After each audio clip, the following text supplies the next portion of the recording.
মাৰ্ঘেৰিটা আজিৰ দিনত এটা ড্ৰাগছৰ কৰিডৰ হ'বলৈ গৈ আছে। ড্ৰাগছ যাতে মুকলি কৰি বিক্ৰী হয়। এতিয়া আমাৰ ড্ৰাগছ বৃদ্ধি হোৱাৰ কাৰণে আপোনালোকে জানে যে অপৰাধো বৃদ্ধি হৈছে। পিছে আজিৰ দিনত এতিয়ালৈকে আমাৰ যিজন বিধায়ক ডাঙৰীয়া আছে তেখেতে এবাৰো ড্ৰাগছৰ বিৰুদ্ধে মাত মাতা নাই।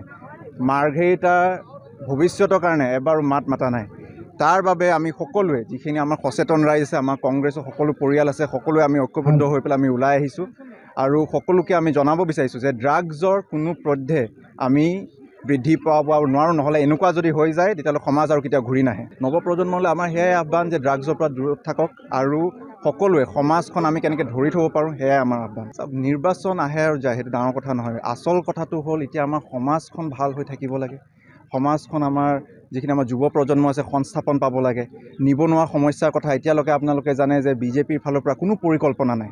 যে এনেকৈ যদি চলি যোনটো আমাৰ অৰ্থনৈতিক অৱস্থা এতিয়া সকলোৰ হাতত আপোনালোকে জানে যে আমাৰ এতিয়া যিখিনি কয়লা উদ্যোগ আছে বা আমাৰ যিখিনি চাহৰ উদ্যোগ আছে লাহে লাহে ধ্বংস হৈ গৈ আছে।